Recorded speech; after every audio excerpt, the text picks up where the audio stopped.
Today's video I'm bringing you a Doctor Who themed DLC idea for Jurassic World Evolution.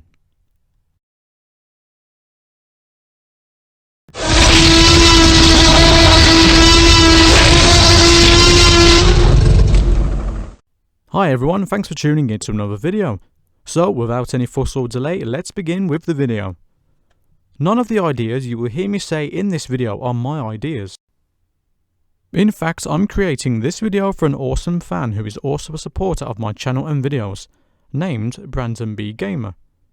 So I will just be telling all of you his ideas that he came up with for a Jurassic World Evolution DLC. And I guarantee you will love it, so please respect all of his creative ideas. By the way, the DLC is called The Files of Doctor Who. So I'll start by telling you the script that Brandon has put together for the start of the campaign. The script is the dialogue between the characters that talk in his DLC. Firstly, it starts off with Doctor Who, then Cabot Finch, then Who again, then Finch again, then Isaac Clement. This is the west end of Sauna. I have kept this place separate for the main park for good reasons. Here, I want your help with some new hybrids I have been working on.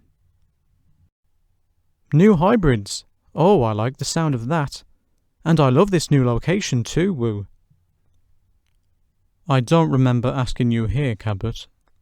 Oh, that's okay, I invited myself. And I bought Clement, Dewar and Lambert here too. This location is just right for Simon Masrani's old idea. To get guests here, he called it the John Hammond Arrival Centre.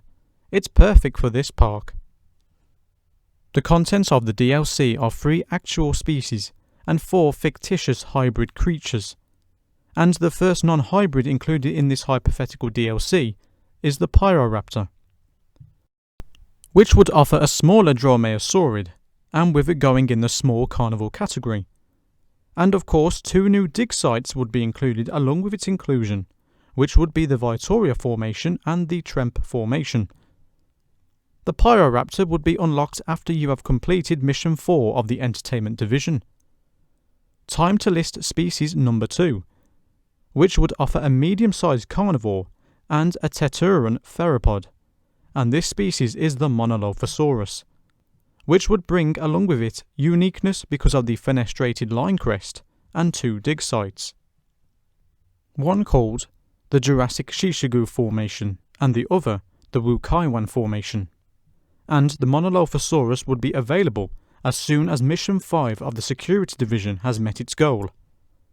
Third dinosaur is the Ceratopsid Ionosaurus, which is among the most unique looking of Centrosaurin ceratopsians. But it possessed an unusual front-forward nasal horn and supraorbital horns. The 2 Medicine Formation, which is the environment it thrived in, would be where you would find the fossils of it to extract, and for you to breed a Ionosaurus. Lastly, the Ionosaurus would be unlocked once Mission 4 of the Security Division has been fulfilled. And now for all of the dinosaur skins. The Pyroraptor skins include null, savanna, steppe, tiger, wetland and vivid patterns. Skins for the Monolophosaurus include null, rainforest, arid, alpine, coastal and jungle patterns. And the Ionosaurus skins include null, alpine, savanna, tiger, jungle and coastal patterns. Now moving on to the 4 hybrid creatures. So Brandon has put together some interesting but dangerous hybrids to comprise in the DLC. Hybrid number 1 is the Giganocephalus, which is mixed with the Ankylosaurid Euoplocephalus and the Carcharodontosaurid Giganotosaurus. The Giganocephalus. Now that they are gone, I'd like you to start on a new hybrid. I'd like you to create a Giganotosaurus and a Euoplocephalus. Good. I think I got what I needed now for the real science to begin. I'd like you to help me research the Giganocephalus.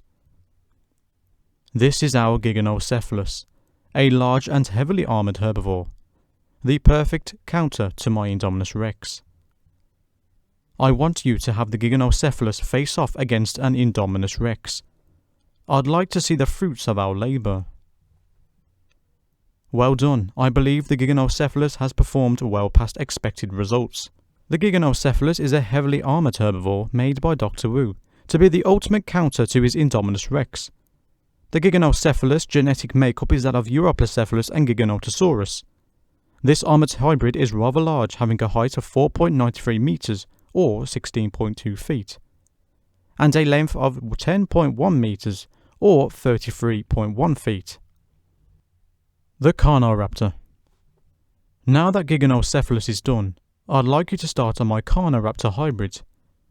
I'd like you to breed out 5 of them and keep them in their enclosure. Can you do that? Ah, look at it, my Carnaraptor.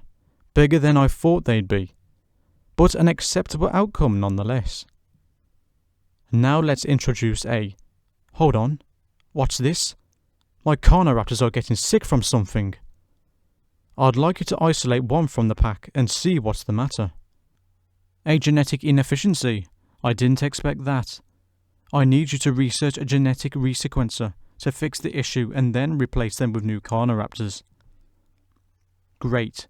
Now that the Carnaraptors are better, they are ready for the park. I'd like to see Owen Grady try and master these ones. The Carnaraptor is a medium carnivore made by Dr. Wu. It is the fastest amalgamation of Carnotaurus and Pyroraptor, possessing the bowl-shaped head and speed of its parent species, making it quite deadly. The Carnaraptor's height is 1.96 metres, or 6.1 feet, with a length of 6.20 metres or 20.3 feet. The Monostegotops. Now we'll fix a failed hybrid, my Stegoceratops. I originally made it to combat the Indominus Rex, but they seem to die more than win the fight. I can't stand it, so I'd like you to breed my new Monostegotops. Here we go, a Monostegotops, possessing 4 horns on its head and a more nimble body. This hybrid should work well. I'd like to see how it deals with small carnivores. I'd like you to breed a Deinonychus. Oh my, I didn't see that coming. The Monostegotops killed the Deinonychus by running up behind it and flipping it into the air. Interesting. I'd like to see how it fares with a Triceratops, or Stegosaurus, and maybe throw in a Gallimimus in as well. It killed all 3 of them. Interesting, Monostegotops seems to be very aggressive, not just to carnivores but also to herbivores. I'd like you to breed an Indoraptor. I'd love to see how my Monostegotops fares against my deadliest hybrid. Well done. I must say my Monostegotops is something I'm proud of. The Monostegotops is a armoured herbivore made by Dr. Wu. This hybrid is aggressive to all that are not the same as itself. Built off of Wu's failed Stegoceratops, the Monostegotops excel in everything Wu wanted with the Stegoceratops and more. Its height is 3.29 metres or 10.8 feet, with a length of 11.58 metres or 38 feet. The Trichosaurus. What the... something brought out of my hatchery. Why is my Trichosaurus out? I wasn't even finished with that hybrid yet. It was still going through final testing. Okay, now that we have dealt with that unauthorized hybrid, I want you to breed one in the lab and move it into a new exhibit after you are done. Good. Now that we have a Trichosaurus in our controlled environment, I'd like you to breed a T-Rex for it to fight. And take a photo of the fight. Good, I'm glad I was still able to do my testing on this hybrid. Well, I think that's all I need from you. Do what you wish with these hybrids. The Trichosaurus is an armoured carnivore made by Dr. Wu, combining the DNA of a T-Rex and an Ankylosaurus. This hybrid is strong and powerful, standing at a height of 6.29 metres or 20.6 feet, with a length of 15.53 metres or 51 feet. Trichosaurus is a powerhouse of a hybrid. As you can see, here is all of the hybrid skins.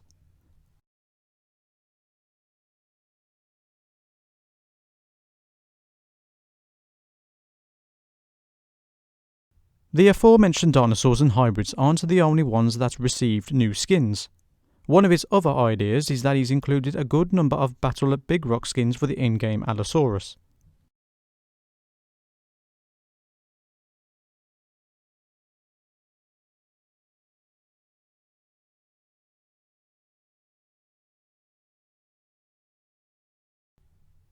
So what have I covered in Brandon's theoretical DLC? All of the dinosaurs and hybrids, skins, missions and the characters' dialogue. But I haven't explained any of the attractions to you yet, so an explanation to all about the John Hammond Arrival Centre and the Jurassic Movie Theatre starts now. The John Hammond Arrival Centre is an operations building in Jurassic World Evolution that is unlocked during the files of JWE DLC, that serves as the entrance to the parks in the Jurassic World era. It gives players an option in sandbox and challenge modes. The John Hammond Arrival Centre has 3 upgrade slots.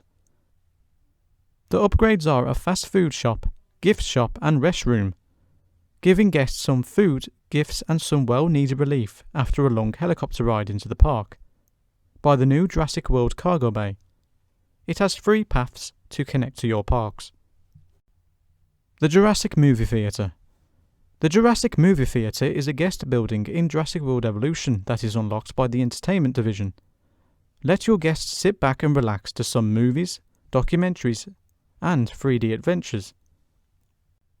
So what do all of you think about Brandon's inventive ideas for Jurassic World Evolution DLC? Personally, I think it's well balanced, has a lot to offer, entertaining and educational. Not to mention that its set of missions sound perplexing and engaging.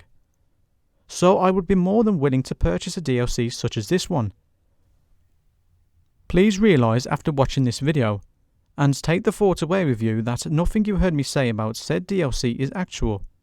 It's not an actual DLC, but I'd really like to see a piece of content like this one become an invention in the future.